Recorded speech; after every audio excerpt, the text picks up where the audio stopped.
अपने गुरु के प्रति और ईश्वर के प्रति अपना पूर्ण समर्पण जो भक्त करता है, जो शिष्य करता है, वही सच्चा साधक होता है। हम आरती में बोलते तो हैं कि तन मन धन सब अर्पण, सब कुछ है तेरा और तेरा तुझको अर्पण क्या लगता मेरा। पर ये खाली एक जबानी जमा खर्च है। हम पूर्ण समर्पण कर कहाँ रहे हैं। गुरुजीएफ एक बहुत बड़ा दार्शनिक था, अध्यात्म की ऊंचाइयों को उसने छुआ था। वह एक महान संत था और बड़ा गुरु था। जब उसकी प्रसिद्धि, उसकी महानता की जानकारी एक धनी महिला को मिली, तब वो उसके आश्रम में आई और गुरुजीएफ से कहा कि मैं आपको अपना गुरु बनाना चाहती हूँ, आपकी शिष्या बनना चाहती हूँ, अपना जीवन और अपना तन मन और अपना सब कुछ आपके चरणों में समर्पित करना चाहती हूँ। तो गुरुजीएफ ने कहा कि सब कुछ,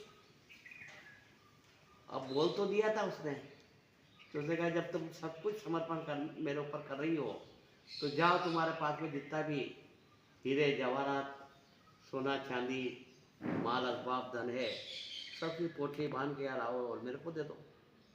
अब वो धनी महिला ने कह तो दिया था कि सब कुछ आपके चरणों में समर्पित है, पर उसने तो खाली औपचारिक वश कहा था। करोड़ों की संपत्ति, हीरे जवाहरात उसके पास में थे, कैसे दे दे, जबकि उसने पहली बार गुरुजीएफ को देखा तो उसके बारे में पूरी तरह से जानती भी नहीं। तो बड़े असमंजस में फंस गई। ये तो बहुत औपचारिकता वश, जैसे कोई हमारे घर पे मेहमान आए और हमने कह दिया उसको कोई संकोच न करें, तकल्लुफ न रखें, ये तो आपका ही घर है, और हमने कह दिया आपका ही घर है, अगले ही क्षण वो कह देगा आपका सामान सब समेटो बाहर निकलो। क्यों? तो ये आपने ही तो कहा था कि आपका ही घर है, आप यहाँ पे क्या कर रहे हो, मेरे घर में आप क्या कर रहे हो। तो ये ऐसी बात हो गई गले पड़ने जैसी। अब वो महिला धनी रात भर उसको नींद नहीं आई, आश्रम में सोई। अब एक और अन्य महिला भी उस आश्रम में थी, तो उसने उससे धनी महिला से कहा कि आपको नींद नहीं आ रही है, बहुत चिंता में ग्रस्त हो, क्या बात है। तो उसने पूरी बात सुनाई कि इस तरह से मैंने कह दिया, पर अब उन्होंने तो कह दिया पोटली बांध के लाओ मेरे को दे दो, अब मैं क्या करूँ।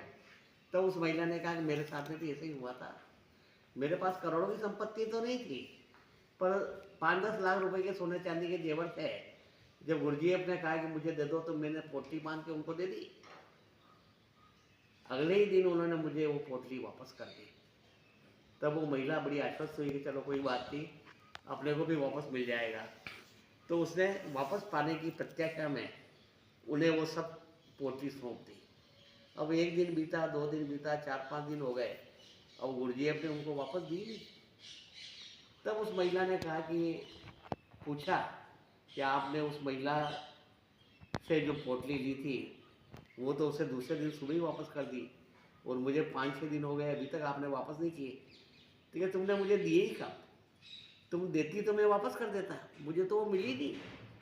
क्योंकि अभी भी तुम्हारी जो तृष्णा है, तुम्हारी भावना है, तुम्हारी जो चाहत है, वो सब उस पोटली के अंदर छिपी है। जब तक वो छूटेगी नहीं तब तक मेरे को मिलेगी कैसे।